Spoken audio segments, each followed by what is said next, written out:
Ethan, we're back here again. You signed a new contract with the Dons. How's it feel? It feels really good to have another contract. Obviously, I've been at this club for a while now, so I know how good a club it is, and I'm excited to sign a new deal. So tell us about your story of how you got into Wimbledon's academy. I came quite late into academy football. Obviously, I came here when I was about 15, which is late compared to a lot of people because a lot of people are here from younger. But I was just playing Saturday league football with my local team called Most Wanted in South London.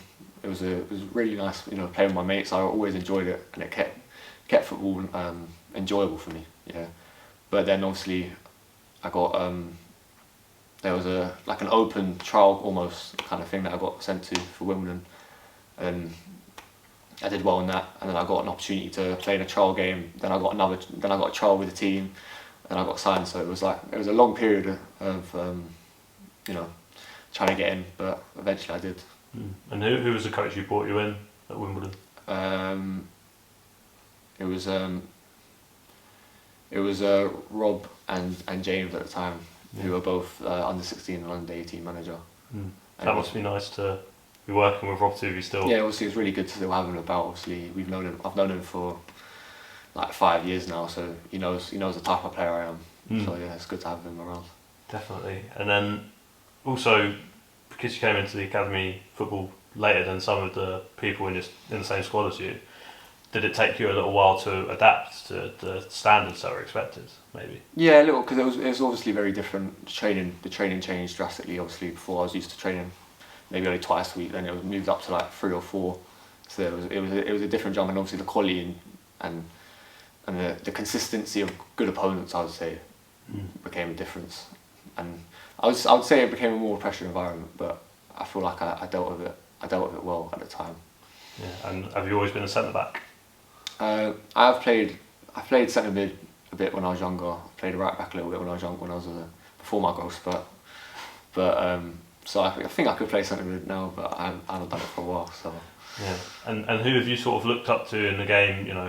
You speak to a few older players in the squad, they might say, your Ronaldinho's and stuff like that, but you're of a younger generation. Yeah, I wasn't around for that. No, not quite. A bit before me. So who do you look up to, like in terms of defenders at the top level? Is there anyone you admire? As a Tottenham fan, I always liked, Vertonghen and Alderweireld. They were really good when I was growing up, and it was good to watch them play. And obviously Van Dijk, he's just, he's the ultimate centre back, so it's good to watch him. But my favourite player actually is Moussa Dembele. Okay, yeah. So the way he was on the ball and that, gliding past people. Yeah. So I like to try and dribble past a few people myself, like him, How does that go down with Johnny? If it works, it's alright, Yeah. But yeah, do it when I can and when it's needed. Yeah, and pre-season's just around the corner. How does that feel? I suppose your summer's gone really quick. What have you been up to? Yeah, it's gone quick. Obviously, I've been on holiday and I've been doing a lot of running still, trying to stay fit over the off season. But we start next week, so yeah, I'm looking forward to coming back though and getting to work. You've experienced a few pre-seasons under Johnny and his staff. How does it feel in those first few days? Like, how tough is it for you to get back into it? Everyone's a bit nervous at the beginning, obviously, because the running is tough the first few days, and you just got to get used to it again, obviously. But I think all the boys will do well in the running.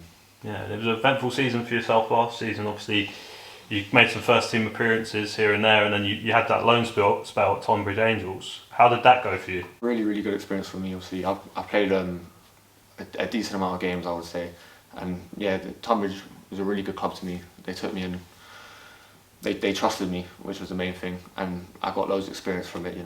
Playing men's football, something that I thought was really important for me to play. So I was just trying to get as many games as I could. What was the biggest sort of experience that you had in that loan spell? I think you learn. I was learning more when we were losing games. So obviously we went through. When I first went there, we didn't lose for a while, so it was all good. But then when we hit a bit of a rough patch, I would say I learned a lot more during that period of time. Yeah, about just how to deal with the ups and downs, I would say.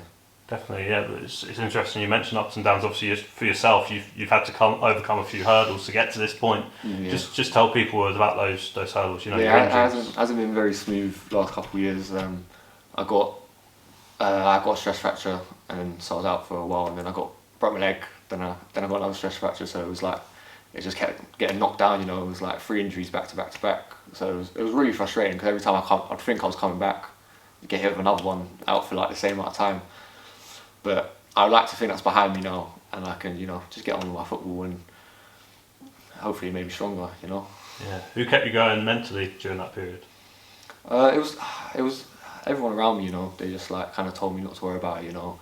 It'll be over eventually. Obviously, I'll be back on the field eventually. Obviously, so it was kind of just keeping in that mindset that this will pass, you know. Yeah, and your parents have obviously supported you the whole way through. Your dad was here today when you signed your contract. How does it feel to have those figures in your life helping you along? Yeah, no, it's really nice. Obviously, you just wanna make them proud, and obviously, he wanted to come down and watch me sign today. But yeah, I want to do my best for them. And then looking ahead to next season, obviously pre-season is your first sort of real chance to impress the manager and the staff. What's your sort of mindset going into that? Because obviously it's kind of a clean slate really. Last season's almost forgotten in some ways. Yeah, it's a really good opportunity to obviously, you know, get yourself in the team for the first game of the season, and I'll try my hardest in pre-season. You know, all the running, all the games, because I want to be in the starting team for the first game of the season. So yeah, I'll give it a good go. Yeah, and football nowadays, obviously, everyone analyses their games. You'll have, you know, the scouting team and the analysts who will analyse games for you, but obviously you do your own individual analysis. Where would you say you've improved as a player over the last season or so? Surprisingly, I've improved my communication and talking, but I know that's something I still need to improve on. That's the main thing I need to improve on. But I would say my passing's got better. I would say physically I've got better. I think like I've grown a bit recently and got a bit bigger, so it's easier to deal with bigger strikers. And a lot of that is the experiences I got from loan. And you know, as a centre back, sometimes it's just about learning what to do in certain situations, which is the most important. See, there's quite a few experienced lads in the squad. Who's actually helped you along, like whether it's just an arm around your shoulder outside of the session or in a training session? Who's helped you the most? Got to think about this one. Yeah, last season we had quite a few good senior players. Someone like Reeves, who's captain of the team. Obviously, he's always helping all the younger lads or trying to, like, you know, getting used to men's football or first team football. So it's good to have people like him around in the building. Yeah. And Terry Skibberton as well. He works with the defenders the most. How's he been for you? Yeah, no, it's really good working with Skib, obviously. Yeah, he takes the defenders normally. So when we're doing defensive drills, he'll give me, you know, good information that I can learn from, and he's really helping me improve, I'd say. And then just finally to finish up, how does it feel to be signing another pro deal after signing your first one? What's the comparison of the feelings between the two? A reminder that you still have a lot to do. Yeah. Obviously, I know this is not where, you know, this is not where I want to, like, the pinnacle of my career, you know. So I want to keep going, and obviously I know that anything can change, so I just want to keep working and try and get another contract and hopefully another one, you know. I mean, just keep going my whole career. We look forward to seeing how you get on. Well done, Ethan. Thank you. Thank you.